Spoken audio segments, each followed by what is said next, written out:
ಸ್ನೇಹಿತರೆ ನಮಸ್ಕಾರ. ನಾನು ರವೀಂದ್ರ ಜೋಶಿ. ಅತ್ಯಂತ ಉಪಯುಕ್ತವಾದಂಥ ಮಾಹಿತಿಯನ್ನು ಒಳಗೊಂಡಂಥ ಒಂದು ಸಂಚಿಕೆಯನ್ನು ಇವತ್ತು ತಮ್ಮೆದುರಿಗೆ ಪ್ರಸ್ತುತಪಡಿಸ್ತಾ ಇದ್ದೀನಿ. ಕಳೆದ 3 ದಿನಗಳಿಂದ ನಿರಂತರವಾಗಿ ಎಲ್ಲ ಮಾಧ್ಯಮಗಳಲ್ಲಿ ನೇಪಾಳದಲ್ಲಿ ಭುಗಿಲೆದ್ದಿರುವಂಥ ಹಿಂಸಾಚಾರದ ಬಗ್ಗೆ ಸುದ್ದಿಗಳನ್ನು ಓದಿದ್ದೀರಿ. ಎಲ್ಲ ಚಾನಲ್ಗಳು, ಎಲ್ಲ ಮಾಧ್ಯಮಗಳು ಇನ್ನಿಲ್ಲದ ಹಾಗೆ ಅದರ ಬಗ್ಗೆ ವರದಿಗಳನ್ನು ಪ್ರಸ್ತುತಪಡಿಸ್ತಾ ಇದ್ದಾವೆ. ಅಲ್ಲಿರುವಂಥ ಲೈವ್ ದೃಶ್ಯಗಳನ್ನು ತೋರಿಸ್ತಾ ಇದ್ದಾವೆ. ಜನ್ಜಿ ಅಂತ ಎಲ್ಲ ಕಡೆ ಒಂದು ನರೇಟಿವ್ ಪ್ರೊಪಗ್ಯಾಂಡವನ್ನು ಸೃಷ್ಟಿಸಲಾಗಿದೆ.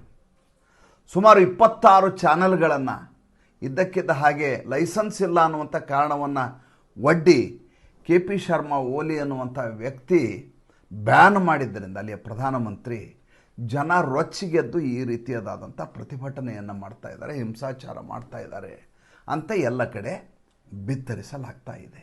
ಪ್ರಧಾನಿ ನಿವಾಸಕ್ಕೆ ಬೆಂಕಿ ಹಚ್ಚಲಾಗಿದೆ.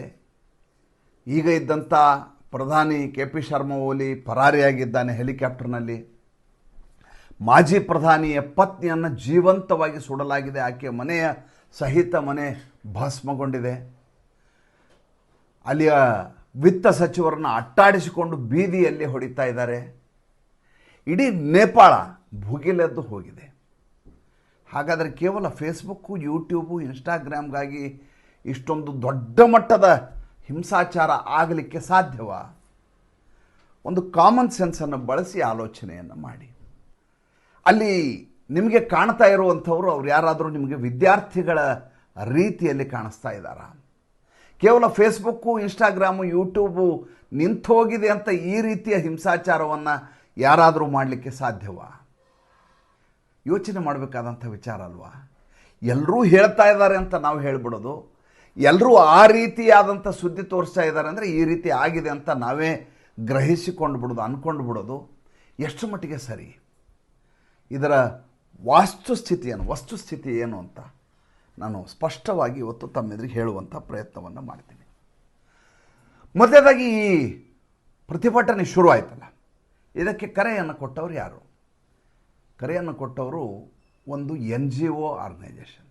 ಯಾವ NGO? ಹಾಮಿ ನೇಪಾಳ್ ಅಂತ ಅದರ ಹೆಸರು. ಅಂದರೆ ನಾವೇ ನೇಪಾಳ ಅನ್ನುವಂಥ ಹೆಸರು.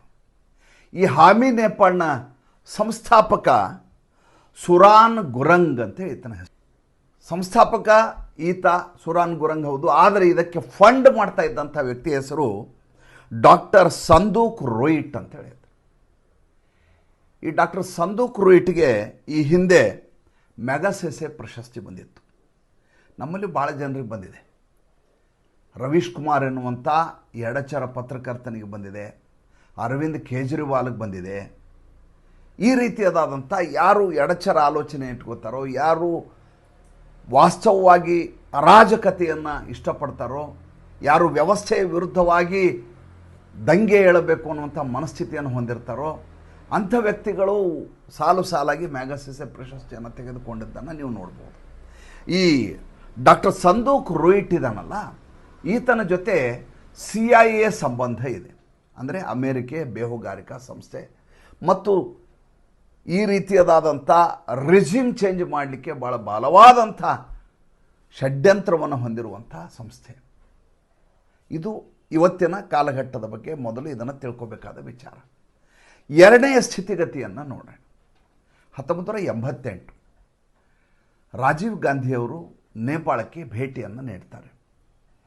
ಜೊತೆಗೆ ರಾಜೀವ್ ಗಾಂಧಿ ಅವರ ಪತ್ನಿ ಸೋನಿಯಾ ಗಾಂಧಿ ಕೂಡ ನೇಪಾಳಕ್ಕೆ ಭೇಟಿಯನ್ನು ನೀಡ್ತಾರೆ. ನೇಪಾಳಕ್ಕೆ ಭೇಟಿ ನೀಡಿದ ಸಂದರ್ಭದಲ್ಲಿ ಅಲ್ಲಿಯ ವಿಖ್ಯಾತವಾದಂಥ ಪಶುಪತಿನಾಥ ದೇವಸ್ಥಾನಕ್ಕೆ ಭೇಟಿಯನ್ನು ಕೊಡಬೇಕು ಅಂತ ಬಯಸ್ತಾರೆ. ಹಾಗೆ ನೋಡಿದರೆ ರಾಜೀವ್ ಗಾಂಧಿ ಒಬ್ಬ ಪಾರ್ಸಿ. ಆತನ ತಂದೆ ಫಿರೋಜ್ ಘಾಂಡಿ ಅಂತೇಳಿ GHANDY. ಅವರ ಗೋರಿ ಅನ್ನೋದೇನಿದೆಯಲ್ಲ, ಅದು ಇವತ್ತಿಗೂ ಪ್ರಯಾಗ್ರಾಜ್ನಲ್ಲಿದೆ. ನೀವು ಅಲ್ಲಿ ಪಾರ್ಸಿ ಕಬ್ರಸ್ತಾನಕ್ಕೆ ಹೋದರೆ ಈ ಗೋರಿಯನ್ನು ನೋಡಬಹುದು. ರಾಜೀವ್ ಗಾಂಧಿಗೆ ಪಶುಪತಿನಾಥ ದೇವಸ್ಥಾನದಲ್ಲಿ ಅನುಮತಿಯನ್ನು ಕೊಡಲಾಗತ್ತೆ ಪ್ರವೇಶಕ್ಕೆ. ಏಕೆಂದರೆ ಆತನ ತಾಯಿಯೂ ಕೂಡ ಈ ಹಿಂದೆ ಪಶುಪತಿನಾಥ ದೇವಸ್ಥಾನಕ್ಕೆ ಭೇಟಿಯನ್ನು ಕೊಟ್ಟಿರ್ತಾರೆ. ಆದರೆ ಕ್ಯಾಥೋಲಿಕ್ ಕ್ರಿಶ್ಚಿಯನ್ ಮತವನ್ನು ಪಾಲಿಸ್ತಾ ಇದ್ದಂಥ ಸೋನಿಯಾ ಗಾಂಧಿಗೆ ಪ್ರವೇಶವನ್ನು ನಿರಾಕರಿಸಲಾಗತ್ತೆ. 1988ರ ಘಟನೆಯನ್ನು ಹೇಳ್ತೀನಿ.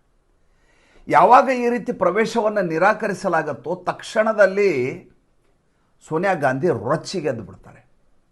ತನ್ನ ಗಂಡನಿಗೆ ಹೇಳ್ತಾರೆ, ಇನ್ನೇನಾದರೂ ಭಾರತದ ಸಂಬಂಧ ನೇಪಾಳದ ಜೊತೆ ಚೆನ್ನಾಗಿದ್ದರೆ ನಾನು ನಿಮ್ಮ ಜೊತೆ ಇರೋಕ್ಕೆ ಸಾಧ್ಯ ಇಲ್ಲ ಅಂತ ವಾರ್ನಿಂಗ್ ಕೊಡ್ತಾರೆ. ಮೊದಲಿಗೆ ನೇಪಾಳವನ್ನು ಭೌಗೋಳಿಕವಾಗಿ ನಾವು ನೋಡಬೇಕು.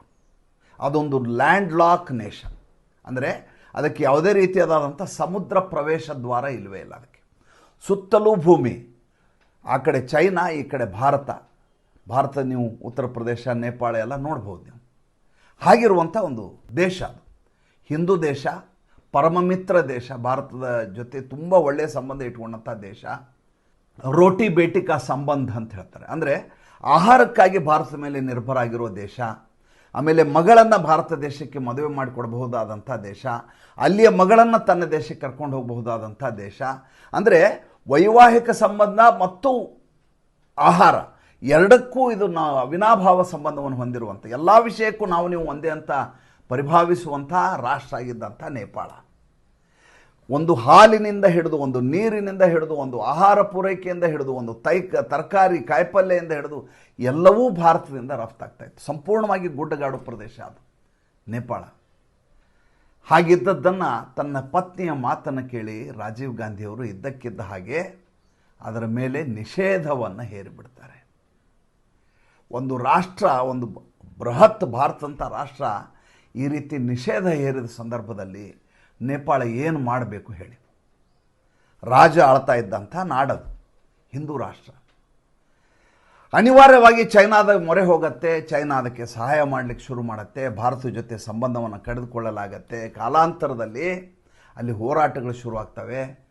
ಮುಂದೆ ಅಲ್ಲಿ ಮಾರ್ಕ್ಸ್ವಾದಿ ಮತ್ತು ಮಾವೋವಾದಿಗಳ ಸರ್ಕಾರಗಳು ಬರಲಿಕ್ಕೆ ಶುರುವಾಗ್ತವೆ. ಒಂದು 3 ವರ್ಷ ಮುಂಚೆ ರಾಜ ಬೀರೇಂದ್ರ ಇರ್ತಾರೆ, ಆಮೇಲೆ ರಾಜ ಜ್ಞಾನೇಂದ್ರ ಬರ್ತಾರೆ. ರಾಜ ಜ್ಞಾನೇಂದ್ರ ಆದಮೇಲೆ 2008 ಈಚೆಗೆ ಮುಂದೆ ಪುಷ್ಪ ಕಮಲ್ ಪ್ರಚಂಡ್ ಅನ್ನುವಂಥ ಒಬ್ಬ ದಿಲ್ಲಿಯ JNUನಲ್ಲಿ ಓದಿದಂಥ ಒಬ್ಬ ಹೋರಾಟಗಾರ ಇದ್ದ, ಪ್ರತಿಭಟನೆಕಾರ. ನಮ್ಮಲ್ಲಿ ಹೇಗೆ JNU ಪ್ರತಿಭಟನೆಕಾರರಿದ್ದಾರೋ ಕನ್ಹಯ್ಯ ಕುಮಾರ್ ಥರದವರು, ಆ ರೀತಿಯ ವ್ಯಕ್ತಿ ಇದ್ದ ಪುಷ್ಪ ಕಮಲ್ ಪ್ರಚಂಡ್ ಅಂತೇಳಿ. ಮಾವೋವಾದಿ, ಕಮ್ಯುನಿಸ್ಟ್ ಮಾವೋವಾದಿ. ಈತ ಅಲ್ಲಿಯ ಪ್ರಧಾನಿ ಆಗ್ತಾನೆ. ಅಲ್ಲಿಂದ ಸಂಪೂರ್ಣವಾಗಿ ವಾತಾವರಣ ಬದಲಾಗ್ತಾ ಬರುತ್ತೆ. KP ಶರ್ಮಾ ಓಲಿ ಬರ್ತಾನೆ, ಅವನು 3 ಸಲ ಪ್ರಧಾನಿ ಆಗ್ತಾನೆ. ಪುಷ್ಪ ಕಮಲ್ ಪ್ರಚಂಡ್ ಬರ್ತಾನೆ, ಅವನು 3 ಸಲ ಆಗ್ತಾನೆ. ಯಾವ ನೇಪಾಳ ಸಂಪೂರ್ಣವಾಗಿ ಭಾರತದ ಮೇಲೆ ನಿರ್ಭರ ಆಗಿತ್ತೋ ಕಾಲಾಂತರದಲ್ಲಿ ಅದು ಚೈನಾದ ಮೊರೆ ಹೋಗುತ್ತೆ. ಚೈನಾ ಹೇಳಿದ ಹಾಗೆ ಭಾರತದ ವಿರುದ್ಧ ಪಿತೂರಿ ಮಾಡಲಿಕ್ಕೆ ಶುರು ಮಾಡುತ್ತೆ. ಭಾರತದ ಸುತ್ತಮುತ್ತ ಹಳ್ಳಿಗಳನ್ನು ನನ್ನದೇ ಹಳ್ಳಿಗಳು ಅಂತ ಹೇಳ್ಕೊಳ್ಳಿಕ್ಕೆ ಶುರು ಮಾಡುತ್ತೆ. ಎಷ್ಟರ ಮಟ್ಟಿಗೆ ಹೋಗ್ತಾರೆ ಅಂದರೆ ಭಾರತದ ವಿರುದ್ಧ ಶತ್ರುತ್ವವನ್ನು ಸಾಧಿಸಲಿಕ್ಕೆ ಇವರು ಶುರು ಮಾಡ್ತಾರೆ. ಹಾಗಂತ ಈ ನಾಡು ಸಮೃದ್ಧವಾಗಿ, ಸುಖಕರವಾಗಿ, ಸಂತೃಪ್ತಿದಾಯಕವಾಗಿತ್ತ? ಅದೂ ಇರಲಿಲ್ಲ. ಭ್ರಷ್ಟಾಚಾರ ಇನ್ನಿಲ್ಲದ ಹಾಗೆ ಅಲ್ಲಿ ವಿಜೃಂಭಿಸಲಿಕ್ಕೆ ಶುರುವಾಗತ್ತೆ. ರಾಜಕಾರಣಿಗಳ ಮಕ್ಕಳ ವಿಲಾಸಿ ಜೀವನ ಅಲ್ಲಿಯ ಸೋಷಿಯಲ್ ಮೀಡಿಯಾದಲ್ಲಿ ದೊಡ್ಡ ಸುದ್ದಿ ಆಗತ್ತೆ. ಜನ ತಮ್ಮ ಬೇಗುದಿಗಳನ್ನು ಹಂಚಿಕೊಳ್ಳಿಕ್ಕೆ ಸೋಷಿಯಲ್ ಮೀಡಿಯಾ ಬಳಸಲಿಕ್ಕೆ ಶುರು ಮಾಡ್ತಾರೆ. ಸಂಘಟನೆಗಳು ಶುರುವಾಗ್ತವೆ. ಒಂದು ಕಡೆ ಮಾರ್ಕ್ಸ್ವಾದಿ ಸಂಘಟನೆಗಳು, ಮತ್ತೊಂದು ಕಡೆ ಮಾವೋವಾದಿ ಸಂಘಟನೆಗಳ ಹೋರಾಟಗಳು ಶುರುವಾಗ್ತವೆ. ಬೆಳಗ್ಗೆ ಎದ್ರೆ ಹಿಂಸಾಚಾರ, ಡ್ರಗ್ಸು, ಕೊಲೆ, ಈ ರೀತಿಯಾದಂಥ ಅತ್ಯಂತ ಶಾಂತವಾಗಿದ್ದಂಥ ಒಂದು ಹಿಂದೂ ರಾಷ್ಟ್ರ ನೋಡ್ತಾ ಇರೋ ಹಾಗೆ ಒಂದು ಕಮ್ಯುನಿಸ್ಟರ ನಾಡಾಗಿ, ಜೊತೆಗೆ ನಿರಂತರವಾದ ಭೀಭತ್ಸತೆ, ನಿರಂತರವಾದ ಕೊಲೆ, ದರೋಡೆ, ಆಮೇಲೆ ಈ ರೀತಿಯಂಥ ಉಗ್ರರು ತವರೂರು ಮಾಡಿಕೊಳ್ಳುವಂಥ ವ್ಯವಸ್ಥೆ, ಪೆಡ್ಲಿಂಗ್ ವ್ಯವಸ್ಥೆ, ಡ್ರಗ್ ಪೆಡ್ಲಿಂಗ್ ವ್ಯವಸ್ಥೆ ಎಲ್ಲವೂ ನೇಪಾಳ ತುಂಬ ಹಾಸುಹೊಕ್ಕಾಗಿ ಮುಂದುವರಿಯಲಿಕ್ಕೆ ಶುರುವಾಗ್ತವೆ. ಅಷ್ಟೊತ್ತಿಗೆ ಜನರಿಗೆ ಈ ಕಮ್ಯುನಿಸ್ಟ್ ಮನಸ್ಥಿತಿ ಅರ್ಥ ಆಗುತ್ತೆ. ವಾಪಸ್ಸು ನಮಗೆ ರಾಜರೇ ಬರಲಿ ಅನ್ನುವಂಥ ಒಂದು ಮನಸ್ಥಿತಿ ಶುರುವಾಗುತ್ತೆ. ಆವಾಗ ಶೇರ್ ಬಹದ್ದೂರ್ ಮತ್ತೆ ಎಂಟ್ರಿ ಕೊಡ್ತಾರೆ ಅಲ್ಲಿಗೆ. ಶೇರ್ ಬಹದ್ದೂರ್ ಅವರನ್ನು ಭಾಳ ದೊಡ್ಡ ಮಟ್ಟದಲ್ಲಿ ಸ್ವಾಗತಿಸಲಾಗುತ್ತೆ. ಇಡೀ ನಾಡಿಗೆ ನಾಡೆ ನೇಪಾಳ ಅನ್ನುವಂಥ ನಾಡು ಅವರನ್ನು ಮತ್ತೆ ನಿಮ್ಮ ರಾಜ್ಯಭಾರ ಶುರುವಾಗಲಿ, ನಾವು ತಪ್ಪು ಮಾಡಿಬಿಟ್ಟಿದ್ದೇವೆ, ಕಮ್ಯುನಿಸ್ಟರ ಮಾತು ಕೇಳಿಕೊಂಡು ನಮ್ಮನ್ನು ನೀವು ಬಚಾವ್ ಮಾಡಿ ಈಗ ಅಂತ ಒಂದಷ್ಟು ಸಂಘಟನೆಗಳು ಹೋರಾಟವನ್ನು ಶುರು ಮಾಡ್ತವೆ. ಈ ಕಡೆ ಈ KP ಶರ್ಮಾ ಓಲಿ ಸಂಪೂರ್ಣವಾಗಿ ಚೈನಾದ ಕೈಗೊಂಬೆಯಾಗಿಬಿಟ್ಟಿರ್ತಾನೆ. ಭ್ರಷ್ಟಾಚಾರ, ದುರಾಡಳಿತ, ಸ್ವಜನ ಹಿತಾಸಕ್ತಿ ಏನೇನಿರಬೇಕು ಎಲ್ಲವನ್ನೂ ಆತ ಮೈಗೂಡಿಸ್ಕೊಂಡ್ಬಿಟ್ಟಿರ್ತಾನೆ. ಜನ ರೊಚ್ಚಿಗೆ ಹೇಳಲಿಕ್ಕೆ ಒಂದು ಅವಕಾಶ ಬೇಕಾಗಿರುತ್ತೆ. ಈ ಮಧ್ಯೆ ಅಮೇರಿಕ ಇದನ್ನೆಲ್ಲ ಕಾದು ನೋಡ್ತಾ ಇರ್ತದೆ. ಯಾವಾಗ ಇದು ಚೈನಾದ ಪಾಲಾಗತ್ತೆ ಅಂತ ಗೊತ್ತಾಗತ್ತೋ ಆವಾಗ ಇದನ್ನು ಸುಮ್ಮನೆ ಬಿಡಬಾರ್ದು ಅನ್ನುವಂಥ ಮನಸ್ಥಿತಿಗೆ ಬರ್ತಾರೆ. ಬಂದು ಈ ಡಾಕ್ಟರ್ ಸಂದೂಕ್ ರುಯಿಟ್ ಅಂತ ಏನು ಫೈನಾನ್ಸರ್ ಇದ್ದಾನಲ್ಲ ಇವನಿಗೆ, ಈ ಹಾಮಿನ್ ಆಫ್ ನೇಪಾಳ್ ಎನ್ನುವಂಥ NGOಗೆ, ಆ ಸುರಾನ್ ಗುರಂಗಿಗೆ, ಅವರ ಮೂಲಕ ಅಲ್ಲಿ ರೆಜಿಮ್ ಚೇಂಜಿನ ಕೆಲಸ ಶುರುವಾಗತ್ತೆ. ನಿನ್ನೆ ಮೊನ್ನೆ ಶುರುವಾಗಿದ್ದಲ್ಲ, ನಿನ್ನೆ ಮೊನ್ನೆ ಪ್ರತಿಭಟನೆ ಶುರುವಾಗಿದ್ದು ಬೆಂಕಿ ಹಚ್ಚೋ ಕೆಲಸ ವರ್ಷಗಳಿಂದ ಶುರುವಾಗತ್ತೆ. ಕೊನೆಗೆ ಈಗ ವಾಪಸ್ ಯಾವ ಸ್ಥಿತಿಗೆ ಬಂದಿದೆ ಅಂದರೆ ಸೇನೆ ತನ್ನ ಕಬ್ಜಾ ತೆಗೆದುಕೊಳ್ಳಲಿಕ್ಕೆ ನೇಪಾಳದಲ್ಲಿ ವ್ಯವಸ್ಥೆ ಆಗ್ತಾ ಇದೆ. ನಾವು ನೀವು ನೋಡಿದ ಹಾಗೆ ನಮ್ಮ ಕಣ್ಣೆದುರಿಗೆ ಶ್ರೀಲಂಕಾ ಆಗಿದೆ, ನಮ್ಮ ಕಣ್ಣೆದುರಿಗೆ ಪಾಕಿಸ್ತಾನದಲ್ಲಿ ಹೇಗೆ ಅಲ್ಲಿಯ ಪ್ರಧಾನಿಯನ್ನು ಜೈಲಿಗೆ ಕಳಿಸಲಾಯಿತು ಇಮ್ರಾನ್ ಖಾನ್ ಅಂತ ನೋಡಿದ್ದೀವಿ. ನಾವು ನೀವು ಬಾಂಗ್ಲಾದಲ್ಲಿ ಆದಂಥ ರಿಜಿಮ್ ಚೇಂಜನ್ನು ನೋಡಿದ್ದೀವಿ. ಈಗ ಭಾರತ ದೇಶದಲ್ಲಿ ಎಡಚರರ ವಿಜೃಂಭಣೆ ಶುರುವಾಗಿದೆ. ಏನಂತ, ಯಾವ ಬಾಂಗ್ಲಾದೇಶದಲ್ಲಿ ಈ ರೀತಿ ಆಯಿತು, ಯಾವ ಪಾಕಿಸ್ತಾನದಲ್ಲಿ ಈ ರೀತಿ ಆಯಿತು, ಯಾವ ಶ್ರೀಲಂಕಾದಲ್ಲಿ ಈ ರೀತಿ ಆಯಿತು, ಭಾರತದಲ್ಲಿಯೂ ಅಂಥ ಕಾಲ ದೂರ ಇಲ್ಲ ಅಂತ ಎಡಚರರು ಟ್ವೀಟ್ ಮಾಡಲಿಕ್ಕೆ ಶುರು ಮಾಡಿದ್ದಾರೆ. ಕೈಲಾಗಲಾರದಂಥ ರಾಜಕಾರಣಿಗಳು ಟ್ವೀಟ್ ಮಾಡಲಿಕ್ಕೆ ಶುರು ಮಾಡಿದ್ದಾರೆ. ಸಂಜಯ್ ರಾವತ್ ಇವತ್ತು ಬೆಳಗಿನ ತನ್ನ ಟ್ವಿಟರ್ನಲ್ಲಿ ಈ ವಿಷಯವನ್ನು ಹಾಕ್ಕೊಂಡಿದ್ದಾನೆ. ಅಂದರೆ ಯಾವ ವಿದೇಶಿ ಶಕ್ತಿಗಳ ಹಣಕಾಸಿನ ಸಹಾಯದ ಮೂಲಕ ದೇಶದ ಒಳಗೆ ಹಿಂಸಾಚಾರವನ್ನು ಭುಗಿಲೇಳಿಸಬೇಕೋ ಅಂಥದ್ದೊಂದು ಹುನ್ನಾರಕ್ಕೆ ಮತ್ತೊಂದು ಸಲ ಮುನ್ನುಡಿಯನ್ನು ಹಾಡಬಹುದು ಅನ್ನುವಂಥ ಒಂದು ಉಮೇದು ಈ ಎಲ್ಲ ಎಡಚರರಲ್ಲಿ ಶುರುವಾಗಿದೆ. ಎಂಥ ವಿಚಿತ್ರ ನೋಡಿ, ಇದು ಇವತ್ತಿನ ಶುರುವಾಗಿದ್ದಲ್ಲ. ನರೇಂದ್ರ ಮೋದಿ 2014ಕ್ಕೆ ಭಾರತ ದೇಶದ ಪ್ರಧಾನಿಯಾದ ದಿವಸದಿಂದ ಯಾವಾಗ ಅವಾರ್ಡ್ ವಾಪಸ್ಸಿ ಅಂಥೇಳಿ ಶುರುವಾಯಿತು, ಅಲ್ಲಿಂದ ರೈತರ ಹೋರಾಟ, ಅಲ್ಲಿಂದ ಪೈಲ್ವಾನ್ಗಳ ಹೋರಾಟ, ಅಲ್ಲಿಂದ ಯಾವ್ಯಾವ್ದು ಹೇಳಿ ಒಂದಲ್ಲ ಎರಡಲ್ಲ, ಎಲ್ಲ ಶಾಹೀನ್ಬಾಗ್ ಹೋರಾಟ, CAA, NRC ಎಲ್ಲ ಸಂದರ್ಭದಲ್ಲಿಯೂ ಕೂಡ ಪ್ರಧಾನಿಯನ್ನು ಕೆಳಗಿಳಿಸಬೇಕು, ಭಾರತದಲ್ಲಿ ಗೃಹ ಯುದ್ಧ ಮಾಡಬೇಕು, ಅಮೇರಿಕಾ ಚೈನಾ ಹೇಳುವಂಥ ಅಧಿಕಾರ ಅರಸೊತ್ತಿಗೆ ಬಂದು ದಿಲ್ಲಿಯಲ್ಲಿ ಕೂತ್ಕೋಬೇಕು. ಇದು ನಿರಂತರವಾಗಿ ನಡೀತಾ ಇರುವಂಥ ಪಿತೂರಿ. ಈಗ ಮತ್ತೆ ಅಂಥದ್ದೊಂದು ಕಾಲಕ್ಕಾಗಿ ಎಡಚರರು ಕಾಯ್ಕೊಂಡು ಕೂತಿದ್ದಾರೆ. ಆದರೆ ಅವ್ರಿಗೆ ಒಂದು ಗೊತ್ತಿಲ್ಲ, ಒಂದು ಶ್ರೀಲಂಕಾ, ಒಂದು ಬಾಂಗ್ಲಾದೇಶ, ಒಂದು ಪಾಕಿಸ್ತಾನ, ಒಂದು ನೇಪಾಳ, 4 ರಾಷ್ಟ್ರಗಳನ್ನು ಸೇರಿಸಿದರೂ ಕೂಡ ಒಂದು ಭಾರತದ ಕಾಲು ಭಾಗ ಆಗಲಿಕ್ಕೆ ಸಾಧ್ಯ ಇಲ್ಲ. ಮತ್ತು ಭಾರತದಲ್ಲಿರುವಂಥ ಭದ್ರತಾ ವ್ಯವಸ್ಥೆ, ಭಾರತದಲ್ಲಿರುವಂಥ ಬೇಹುಗಾರಿಕೆ, ಭಾರತದಲ್ಲಿರುವಂಥ ಪ್ರಧಾನಿ ಮತ್ತು ಗೃಹ ಸಚಿವ ಯಾವ ಮಟ್ಟಿನ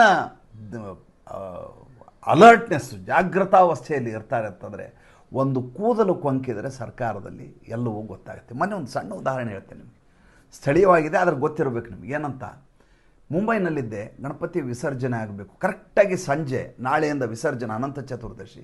ಇವತ್ತು ಸಂಜೆ ಒಂದು ಸುದ್ದಿಯನ್ನು ಪ್ರೊಪಗಂಡ ಮಾಡಲಾಯಿತು, ನಾಳೆ ಸರಣಿ ಬಾಂಬ್ ಸ್ಫೋಟ ಆಗಲಿದೆ ಮುಂಬೈನಲ್ಲಿ. ಈಗಾಗಲೇ ಬಹಳಷ್ಟು ಕಡೆ RDXಗಳನ್ನೆಲ್ಲ ರೆಡಿ ಮಾಡ್ಕೊಂಡು ಕೂತಿದ್ದಾರೆ. ನಾಳೆ ನೀವು ಪ್ರೊಸೆಷನ್ಗೆ ಹೋದರೆ ಸಾಕು, ಎಲ್ಲ ಕಡೆ ಬಾಂಬ್ ಬ್ಲಾಸ್ಟ್ ಆಗುತ್ತೆ, ಮನೆಯಿಂದ ಯಾರು ಹೊರಗಡೆ ಬರಬಾರ್ದು, ಎಲ್ಲಿ ಜನಸಮೂಹ ಇದೆಯೋ ಅಲ್ಲಿ ಬಾಂಬ್ ಬ್ಲಾಸ್ಟ್ ಮಾಡಲಾಗತ್ತೆ. ಏಕಕಾಲಕ್ಕೆ ಇಂಥದ್ದೊಂದು ಸುದ್ದಿಯನ್ನು ಇಡೀ ಮುಂಬೈನಲ್ಲಿ ಹೊರಬಿಡಲಾಯಿತು. ನನಗೂ ಸುಮಾರು ಜನ ಕರೆ ಮಾಡಿದರು, ನೀವು ಹೊರಗಡೆ ಹೋಗಬೇಡ್ರಿ, ಭಾಳ ಜನ ಇರ್ತಾರೆ, ಲಕ್ಷಾಂತರ ಜನ ಬೀದಿಲಿ ಇರ್ತಾರೆ, ಯಾಕೆ ಬೇಕು ರಿಸ್ಕು.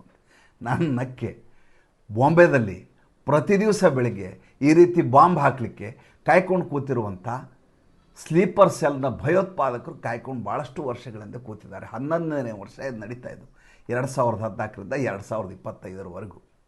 ಇವತ್ತು ಗಣಪತಿ ವಿಘ್ನ ವಿನಾಶಕನ ಮೆರವಣಿಗೆಗೆ ಆ ರೀತಿ ಮಾಡಿದರೆ ಇವರು ಯಾರೂ ಇನ್ನು ಉಳಿಲಿಕ್ಕೆ ಸಾಧ್ಯ ಇಲ್ಲ. ಏಕೆಂದರೆ ಸಮುದ್ರದ ರೀತಿಯಲ್ಲಿ, ಪ್ರವಾಹದ ರೀತಿಯಲ್ಲಿ ಹಿಂದೂಗಳು ಬೀದಿಯಲ್ಲಿ ಇಳಿತಾರೆ. ನಾಳೆ ಯಾರೂ ಏನೂ ಮಾಡಲಿಕ್ಕೆ ಸಾಧ್ಯ ಇಲ್ಲ ಅಂತ. ಅಂಥದ್ದೊಂದು ನನ್ನ ಆತ್ಮವಿಶ್ವಾಸ ಸುಳ್ಳಾಗಲಿಲ್ಲ. ಇವತ್ತೇನು ಎಡಚರರು ವಿಜೃಂಭಿಸ್ತಾ ಇದ್ದಾರಲ್ಲ, ಅವರು ಈ ರೀತಿ ಹಗಲುಗನಸು ಕಾಣ್ತಾನೇ ಇರಬೇಕು. ಆದರೆ ಭಾರತ ದಿನದಿಂದ ದಿನಕ್ಕೆ ಇನ್ನಷ್ಟು ಬಲಿಷ್ಠ ಆಗ್ತಾ ಇರಬೇಕು, ಇನ್ನಷ್ಟು ಧನಿಷ್ಠ ಆಗ್ತಾ ಇರಬೇಕು, ಇನ್ನಷ್ಟು ಜಗತ್ತು ನಿಬ್ಬೆರಗಾಗಿ ನೋಡುವ ಹಾಗೆ ಬೆಳಿಬೇಕು. ಅಂಥದ್ದೊಂದು ಆಶಯದೊಂದಿಗೆ ಇವತ್ತಿನ ಸಂಚಿಕೆಯನ್ನು ಮುಗಿಸ್ತಾ ಇದ್ದೀನಿ. ಸಂಚಿಕೆ ಇಷ್ಟ ಆಗಿದ್ದರೆ ಲೈಕ್ ಮಾಡಿ, ಫಾಲೋ ಮಾಡಿ, ಶೇರ್ ಮಾಡಿ. ದಯವಿಟ್ಟು ನಮ್ಮ ಮುಕ್ತ ಪತ್ರಿಕೋದ್ಯಮಕ್ಕೆ ಆರ್ಥಿಕವಾಗಿ ಬೆಂಗಾವಲಾಗಿ ನಮಸ್ಕಾರ.